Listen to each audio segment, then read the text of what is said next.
tied up 3-3. As we welcome you inside the building, it is a busy scene here in Gainbridge Fieldhouse just following Game 6 as the Indiana Pacers tie up this series 3-3 in these NBA Finals, walking away with a pretty big win over the Oklahoma City Thunder. And a lot went right for the Pacers, and a few things went awry for Oklahoma City in this one. As we welcome you inside, I'm Paris Lawson alongside Royce Young. And Royce, this is what the Pacers have made a living on in this postseason. It's just not going away. And they played with a lot of desperation tonight, and a lot of desperation that we kind of anticipated with their backs against the wall tonight. Yeah, and like you said, the Thunder did a few things right. And, I think it was 34-33. Yep. And it felt like the Thunder were really kind of gaining a foothold in the game and kind of survived a storm early in that first quarter. It felt like the Thunder were going to settle into the game. Obviously, so much hype and anticipation, knowing that you're a game away from an NBA title, and you spend 2 days really trying to block out all that noise. And every Thunder player, we were around them, they all said the right things. I think the focus level was tremendous from this group. Yeah. But you can't ignore the fact that this environment is tough to play in, and that emotional distraction is always going to be there. And when things started to go sideways for OKC, they just couldn't get the car back on the road. So, kind of my overall thought on this is that I'm born and raised from Oklahoma. Oklahoma's always about doing hard things. Yep. It always had to be 7 games to get this done. It certainly can. And good thing for the Thunder, that Game 7 is going to be back home in Oklahoma City. But for now, let's get you over to the press room so you can hear from Thunder head coach Mark Daigneault, who's at the podium. Start right here in the front, in the middle, Jenny. Hey, Mark, Jenny Carlson with the Oklahoman. Obviously, a lot did not go right for you guys tonight, but Shea having 8 turnovers, just very uncharacteristic. What did you see out of him, and just why he kind of seemed to get off track tonight? Yeah, I think that's the word from our standpoint. First of all, credit Indiana. I thought they obviously earned the win. They outplayed us for most of the 48 minutes, and that's the story of the game. They went out there and attacked the game. From our standpoint, it was uncharacteristic. It was disappointing, but it was collective. It wasn't one guy. We were not where we needed to be on either end of the floor for much of the game, and we have to be a lot better, before Game 7. First row, Joel. Joel Lorenzi with the Oklahoma. Mark, I think the figure I saw was that the 60 points you had leading into the fourth was the fewest you've had in a game through 3 quarters all season. Sort of, what did you feel was lacking, especially stylistically and competitively on offense, and were there moments that you thought you should have capitalized on? I'll look at it. Obviously it was a very poor performance by us, but there's 2 teams out there. I want to give Indiana credit for the way they defended, the way they competed in the game, the way they played all the way around. They had a lot to do with it. And there was stuff that I thought we could have controlled that could have been better. So we have to own that. We'll look at it. We'll learn from it like we always do. And then we got to obviously be much better going into Game 7. Front row, Barry. Yeah, Barry Trammell, Tulsa World. You actually outshot them in the first half, and you're getting beat 22. Is that a sign that just everything else, you played with no force or no will or whatever the word might be?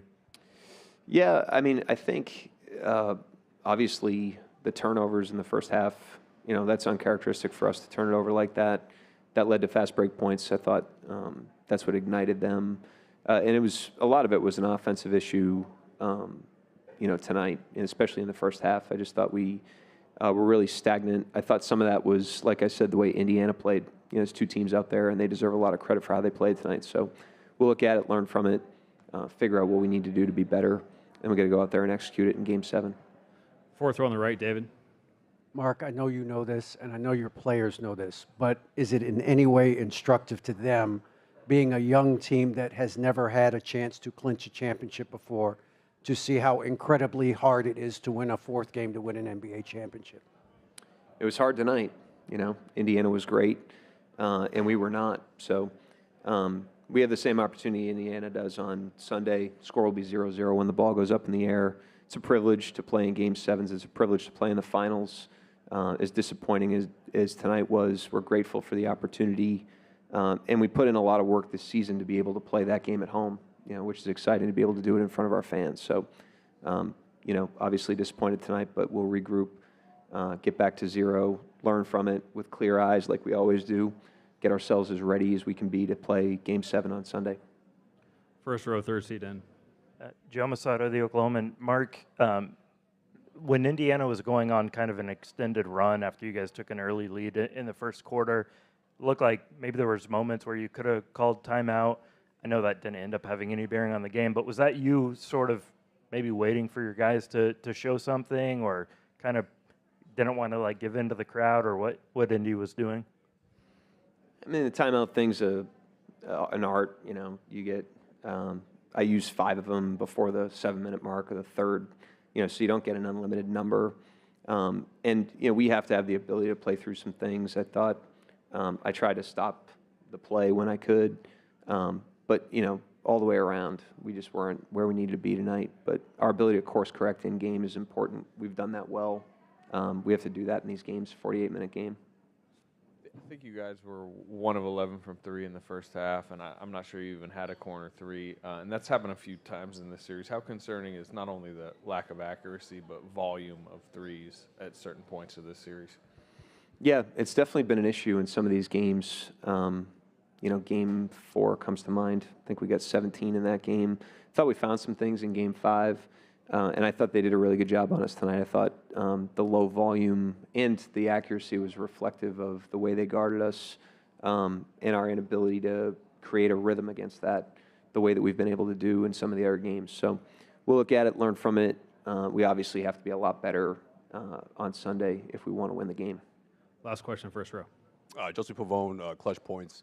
Just the beginning of that second half offensively, I mean, you went 0 for 5 from 3, had a chance to regroup there. What did you see go wrong in the sense of, you know, your offense throughout that second half, just from the third quarter to the end of the, or heading into the fourth?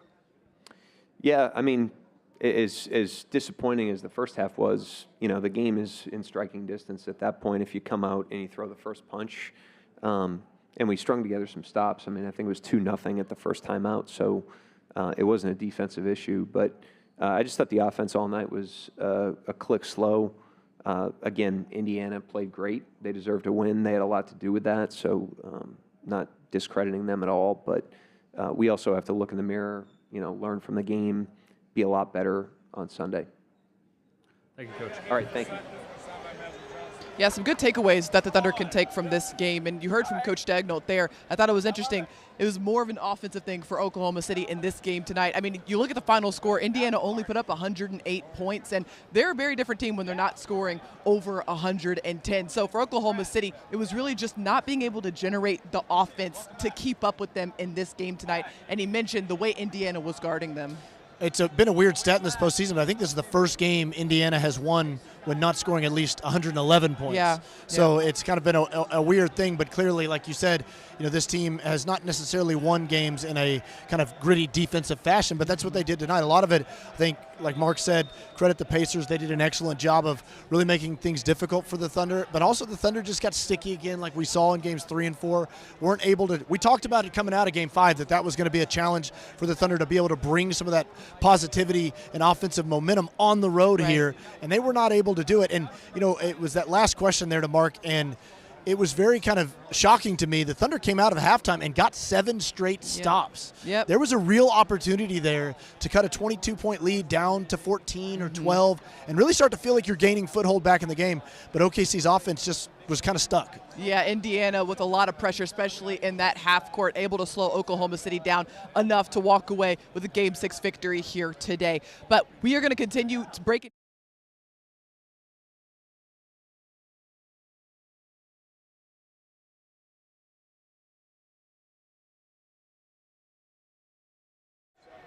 Hey, have you heard what's happening at Mathis Home? Get new lower prices all summer long with price drop alerts all over the store.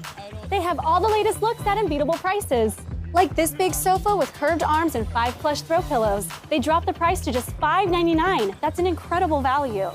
And with their huge selection, you're sure to find the style that's just right for you. In stock with fast, free delivery. Look for price drop alert tags and save now at your furniture superstore, Mathis Home.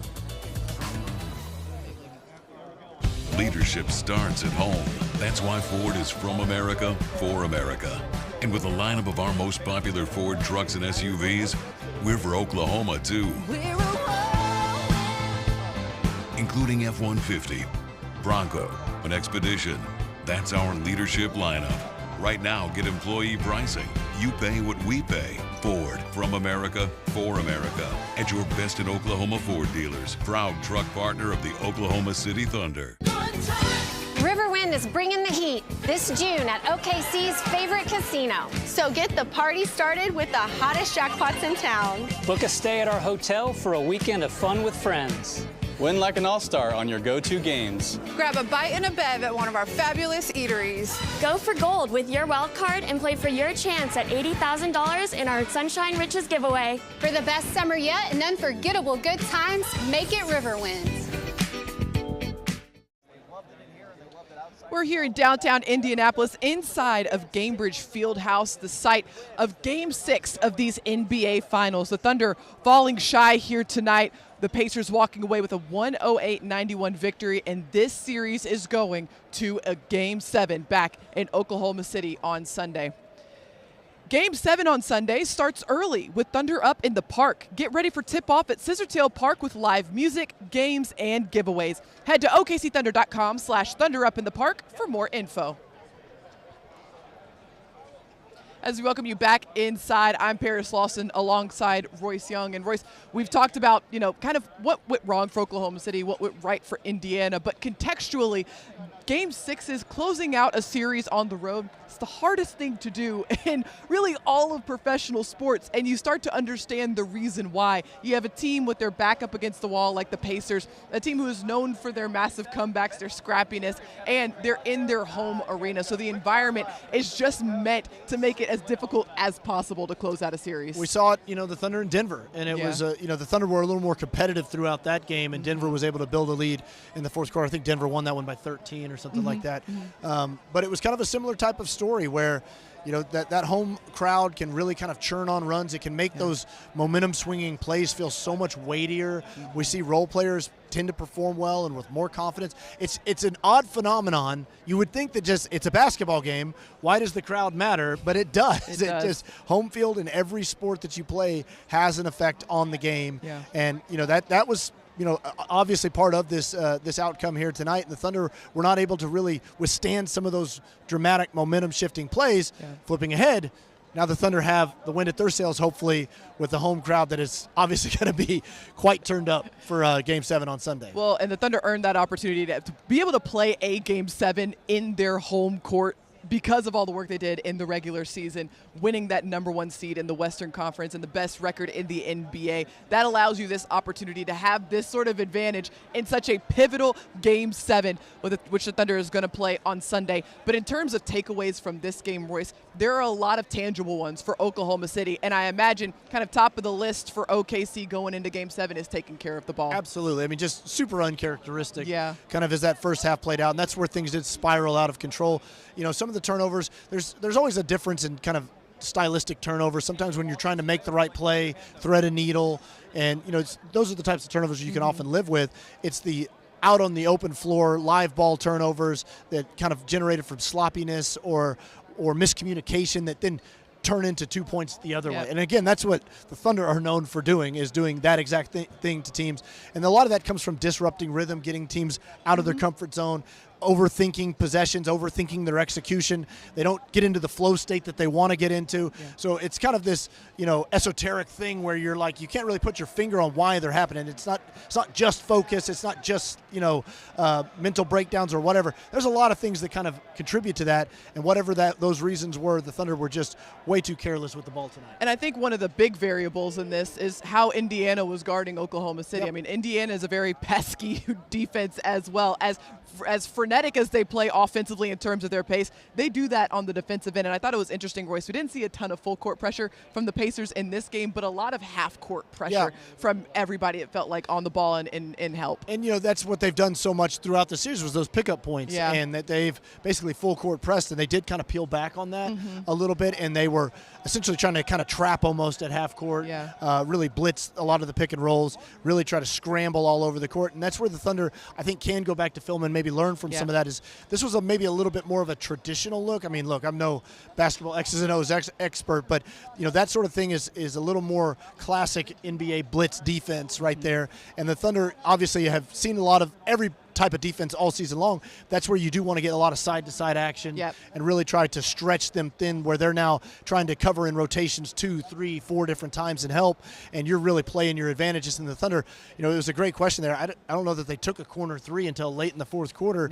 That's unusual in an NBA game. Yeah, and especially for the Thunder, whose bread and butter is that ball movement to get good looks in the corners for guys to knock those down. And then you think about also the other element for Oklahoma City, generating turnovers themselves and getting that out in transition. We saw that a lot in Game 5. The Thunder able to churn up those miscues for Indiana and convert those into points on the other end of the floor. And I think sometimes, again, the human element of this is that you want it to happen so bad. And so sometimes obviously the Thunder know how good they are at that, and I think there's sometimes an instinct to try to be the guy that makes that happen, and sometimes that means you get out of position, or there was a couple different times, Paris, where the Thunder causes deflection, the ball was loose, and they didn't get it. And again, that's just kind of sometimes the bounce of the ball. Yeah, and this is the beauty of a series, right? It's the first to 4, not the first to 3. So for Oklahoma City, they get to do what they do so well, which is learn the lessons from this game, adapt them, and then apply them in a Game 7 at home. All right, stick with us here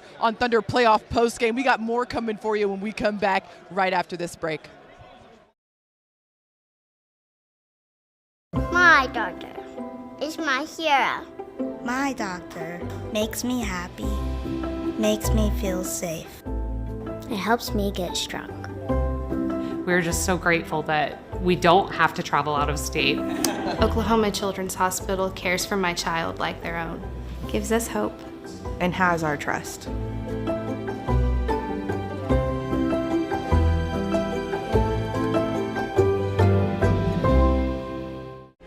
Last year, 35% of all auto accident deaths were rollovers. If you've been in a wreck, don't hesitate to call us.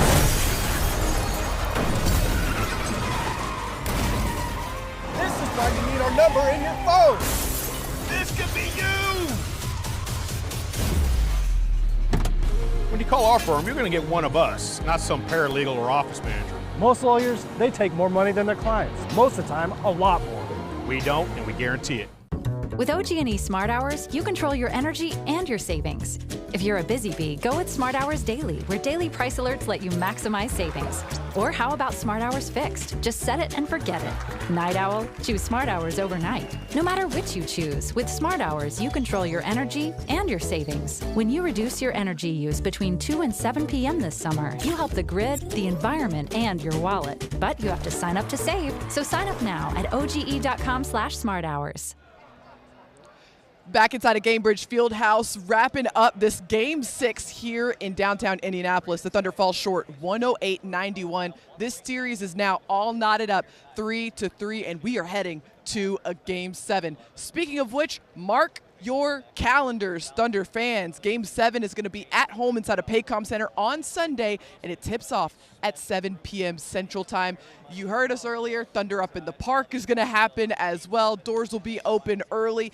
Get in there, put on those T-shirts, because it's going to be a good one. If all of these games have been any indication, this is going to be a really good matchup between these two teams on Sunday. And the Thunder, they have a lot to take away from this one, a lot of lessons that they can go back, watch the film, learn from, and apply in that Game 7. And Royce, you and I were just talking, another element to this was just a little uncharacteristic for Oklahoma City. In addition to the turnovers, just a low assist game for this team. And obviously, if the shot's not falling, that's going to lead to fewer assists. But it just felt like the ball was maybe a little sticky for OKC tonight. Yeah, for sure. There was a time in that first half where it really just kind of felt like it was either Shea or Dub that kind of had to score. And look, they were doing a great job of carrying the offense to a large degree. But, the Thunder are not just a straight ISO-heavy team. That's not ever been really their identity.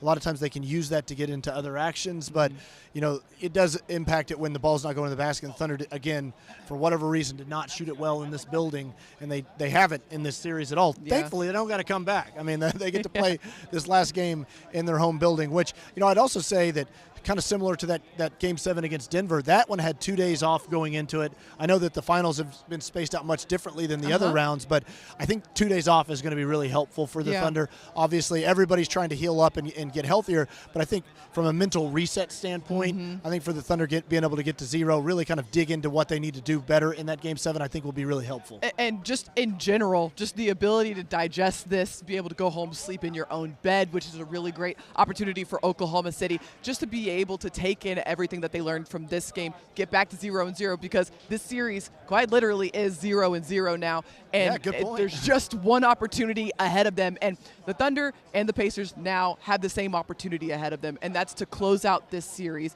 and be the champion of this league. And so there's a lot at stake, but the thing for Oklahoma City, which we heard from them coming into this game, is that human nature is going to make you want to look ahead and look around at the stakes surrounding that game.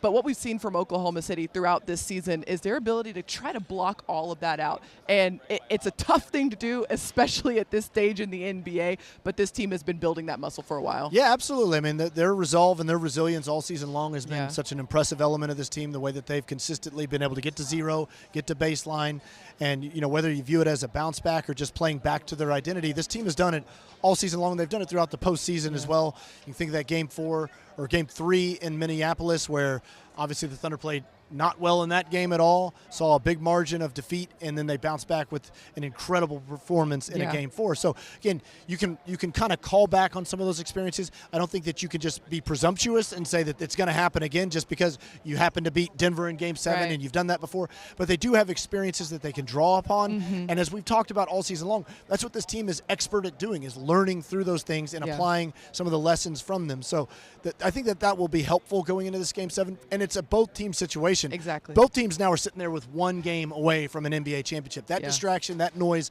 exists for both teams now. The Pacers are going to hear about it for 2 days in a row now. And so, like you said, it's single elimination. It's March Madness here. It's one game and you're out. And that'll be a stressful situation for everybody. But here's the thing. It's not supposed to be easy. And that's what we've heard from these Thunder players. We heard it from Coach Dagnall. This is the NBA Finals. Both of these teams have worked their way to get to this point. They've earned the opportunity to be here. And you heard from Coach Dagnall postgame. It's a privilege to be here. It's a privilege to play in a Game 7. It's not going to be easy, but there is a lot that you could take away from just the fact that both of these two teams are here, and the job's still not done, and there's still a lot to do on the horizon here. Yeah, J-Dub said it, that pressure is a privilege. It means you're playing in high-stakes games, and so this is where you can really kind of tap into who you are, learn a lot about yourself. It's a great opportunity for both teams to be involved in this.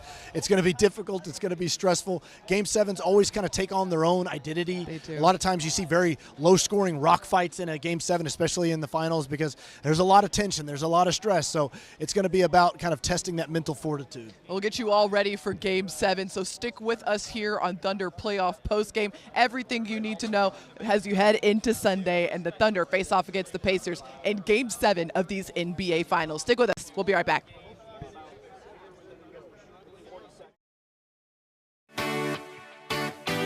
Let Love's be your partner on your summer RV trip. Fuel up, grab a bite to eat, and stay the night at one of our 90 RV stops. Reserve an RV spot overnight and turn on amenities from your phone. With over 420 dog parks, we've even got your furry family members covered. We're the perfect pit stop for your next road trip. Love's, the heart of the highway. Last year, 35% of all auto accident deaths were rollovers. If you've been in a wreck, don't hesitate to call us. This is why you need our number in your phone. This could be you. When you call our firm, you're going to get one of us, not some paralegal or office manager. Most lawyers, they take more money than their clients. Most of the time, a lot more. We don't, and we guarantee it. Experience the sweet, vibrant flavors of Mexico in every spoonful of Brahms' new fancy sundaes. Enjoy a cascade of fresh fruits on Brahms' Tarta de Fresa Crema Sundae. Indulge in creamy cinnamon-kissed ice cream with silky caramel on the Chongo's Zamorano Sundae.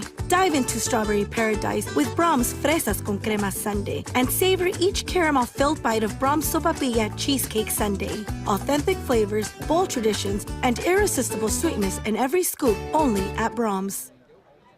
Welcome back to Thunder Playoff Postgame. We are here courtside here in Gainbridge Fieldhouse in downtown Indianapolis following Game 6 of these NBA Finals. The Pacers walk away with this one 108-91, and this series is now all knotted up 3-3 heading to Game 7 in Oklahoma City. As we welcome you back inside, I'm Paris Lawson alongside Royce Young, and as we now look ahead, we know that Game 7 is necessary for this one, Royce. Stressful as it is, it takes on kind of a new feel, a new energy. You're going to be at home, which is great for Oklahoma City. Royce, you've been a part of a lot of Game 7s, especially with the Thunder. What can Thunder fans anticipate? I mean, Game 7s, like you said, they do take on kind of a life of their own because it is single elimination, and somebody's got to win and somebody's got to lose. And somebody's season, really, both teams in this case, the season's going to be over, but somebody's going to be very happy at the end of it, and somebody's going to be extremely disappointed. So a lot of times what you see in Game 7s, the crowd is obviously going to be incredible and supportive and always at the putting the wind at the back of the Thunder, but there is always a tension and an anxiety that kind of creeps into the building. It's just natural. You can't avoid that fact because of how much is on the line and the stakes of it. And so a lot of times what you see is some tightness in some of those games. And, historically speaking, Game 7s are almost always the scoring is almost always lower because of that. The shooting is always a little bit worse. And a lot of times it's about grind. It's about resolve. It's about trying to manufacture points all over the place. So, the last NBA Finals Game 7 I was at, I've been to a couple of them. I think 2016 Warriors Cavs and then 2013 Heat Spurs. Okay. Both of those were very different Game 7s, but the intensity, it's always about those big, huge moments that swing games. So this is where it's really beneficial for a team like Oklahoma City, who has learned to win games in very different kinds of ways. We've seen them win in straight-up shootouts. We've seen them have to win in just slow, grinded out, really mucked-up games. And so for Oklahoma City going into this Game 7, you have the crowd at your back, and you have that adaptability as a team to be able to win in a variety of ways. It's a great point. I mean, glass half full here about that sort of thing. And, the Thunder's identity is not one specific thing. And they've really built this muscle of being able to win in a variety of ways. We saw it in Game 4 in this series. No NBA team in the year of our Lord 2025 should be able to win a game shooting 3 of 17 from 3. But this team did it. They did. Because they found ways to manufacture points. They won on the margins all over the place, and they won that game. So that's kind of sometimes how a Game 7 might look, is that sort of thing. So this team has the ability to really kind of flex outside of anything, and they can win a variety of ways, which I think is a great skill to have going into a Game 7. Yeah, they're definitely going to need to use that as they head into Game 7 on Sunday. But for now, let's get you back over to the press room. Chet Holmgren is at the podium addressing the media. All right, first question, we'll start with Jenny, front row. Hey, Chet, Jenny Carlson with the Oklahoman. Felt like even early on, you guys, turnovers, just kind of out of sorts. What got you guys off track and had sort of an uncharacteristic performance tonight? I don't think it was one factor, but no matter what it is, we have to be better at kind of course correcting, getting ourselves back on the right track.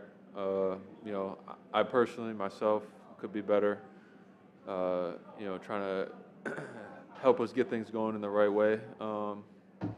So we're going to watch the film and see where we can be better. And at the end of the day, we still have a great opportunity, Game 7. We have to come out and execute. First row, middle, Barry. Yeah, Barry Trammell, Tulsa World. Chet, what's the explanation for a game like that where literally nothing went right or worked for you?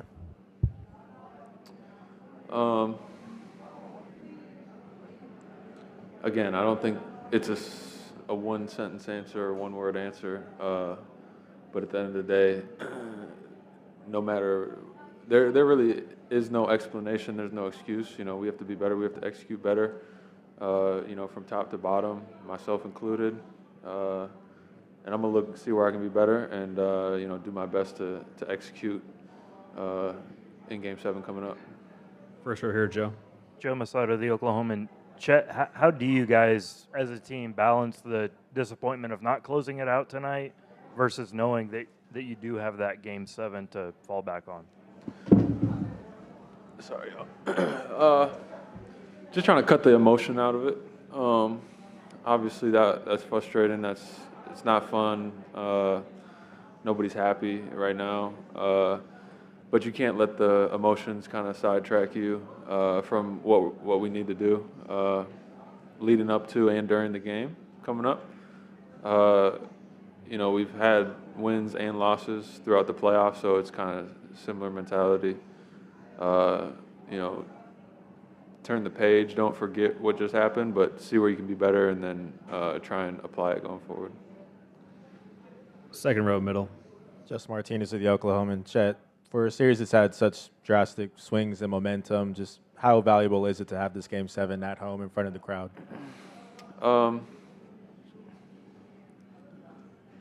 Obviously, it's a great opportunity. You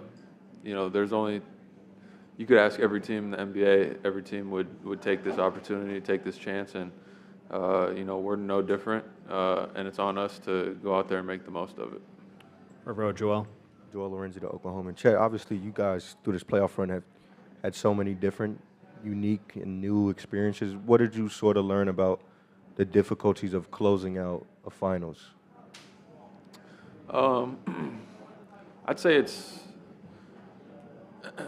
very similar to a closeout game in any series. No team's just going to roll over and go home. It's going to be really physical. There's not going to be any favors from the officiating. It's really, you have to make it happen. It's not going to happen by accident. So, we have to learn the lesson from tonight and come back and be better. Thank you, Chet. All right, you heard Chet Holmgren. This group going to try to strip all the emotion out of this and get ready for that Game 7. It's something that they've really built a muscle of over the course of this season, is getting to zero, learning the lessons, and really being kind of cold-blooded when it comes to the emotions of games and just leaving them behind, just taking the lessons from them. But how about we go back to the podium, because Jaylen Williams, J-Dub, is sitting down addressing the media. Let's listen in. All right, first question, Jenny in the front row. Jaylen, Jenny Carlson with the Oklahoman. The turnovers tonight, uncharacteristic for you guys to lose that turnover battle. What sort of contributed to that? Shea had a bunch. You had more than normal. It just felt like everybody was just not taking care of the ball very well. It just got sticky. I feel like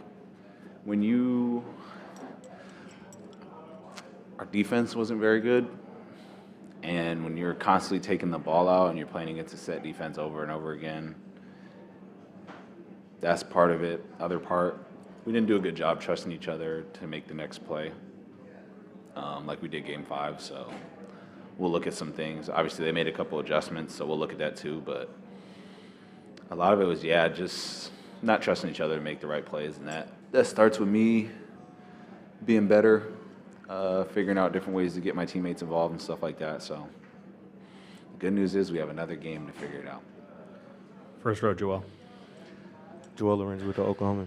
A little bit of a two-parter. You guys have talked a lot about the human elements of these games. I wonder, at any point did sort of the human element of knowing you had a Game 7 creep in, and what did you sort of learn today about how different it might feel to close a finals versus closing any other series? No, the human element, well, I can't speak for my whole team, but the human element didn't creep in for me until we got blown out. So I didn't start thinking about Game 7 until we walked off the floor, or really when the game was kind of out of reach. But I think we had the right mindset coming into it. I think there was different things that we didn't do in the game well that hurt us. But closing out in the finals is different from a playoff game because it's the end of the season, you know what I mean? And you play for so long that it just has more weight to it. Obviously, you want to win a championship, and you don't want it to feel like it was all for nothing. So that's been the biggest difference between closing out now as opposed to a Denver series or Minnesota. And I feel like they probably felt that way too. For them being down 3-2. knowing that your season's like on the line and you're in the finals just has more weight to it. Second row on the right, Malika. J-Dub, you and I spoke a couple of days ago about the feeling of having expectations and then not meeting them that you all had, for example, last season. And now it's coming down to one game, winner take all. It's why you play, but does that thought of not having that same feeling again now start to creep in, knowing it's 0-0 again, essentially, in this series? Yeah, that feeling has never really left for me. Again, I don't want to speak for the whole team. Like, we're all, that's the human part of, playing a sport, is everybody's going to feel some type of way, but I've definitely had that feeling. Like, the whole year I've had that feeling in December. You work really hard in the summer to get better at things, and when they don't come to light the way you want to, it's kind of easy to get off track and feel sorry for yourself. But at the same time, I try and be where my feet are. Like, I'm in the NBA Finals at 24 years old in year 3. So I always try and keep that into perspective, and I'm just going to go into this next game and try and play hard and play better than what I did tonight. And wherever the chips fall, they fall, but I'm not going to go after this game and think like, oh, I didn't play hard, or, whatever the case may be. Just relishing the opportunity.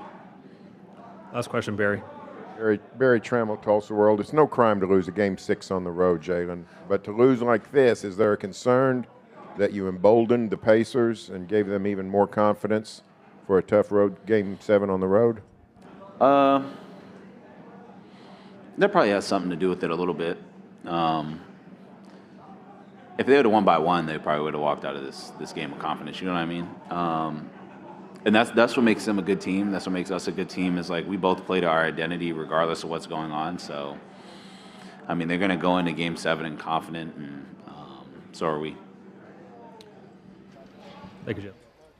Score is now 0-0, and it is now winner takes all in a Game 7 on Sunday inside of Paycom Center. And Royce, you and I were talking about it. Once this Game 7 takes place, it'll been 18 days for this NBA Finals series. It felt like the Denver series was long, and that one, well, I think it was like 14 days compared to this one.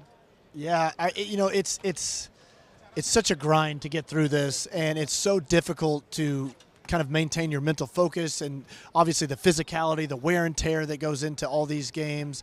There's so many ups and downs, and I mean, just rewind through this playoff series, and we've talked about the Denver series, but all these kind of emotional highs and lows that you got to deal with. Again, this team spent 2 days with everybody talking about 40 points for Dub in Game 5 and 1 game away and a crowning achievement, and they've got to hear all that. They've still got to focus in and try to play the game. So it's another challenge to get through. Game 7 is going to be difficult. It's going to be anxiety-filled. It's going to be tense. It's also going to be fun. It's going to be a huge opportunity. What a moment for Oklahoma City to have Game 7 of the NBA Finals, and we'll see what happens. I mean, we could take a page from Dub's book, Being Where Our Feet Are.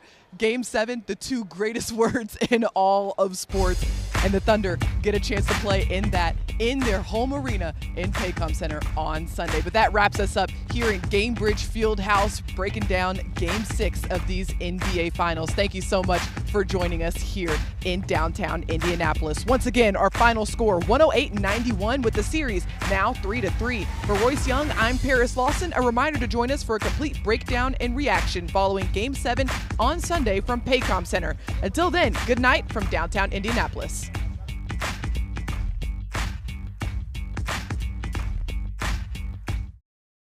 Yeah, you posted that picture at the gas station in front of the whip. Like, it was a great post. When we're setting up a post with a professional camera, putting everything out there, giving you a caption, doing all the work, all you got to do is put it in there and click submit. Like, it's just like... I'll even take the damn gas station post. Like, bro.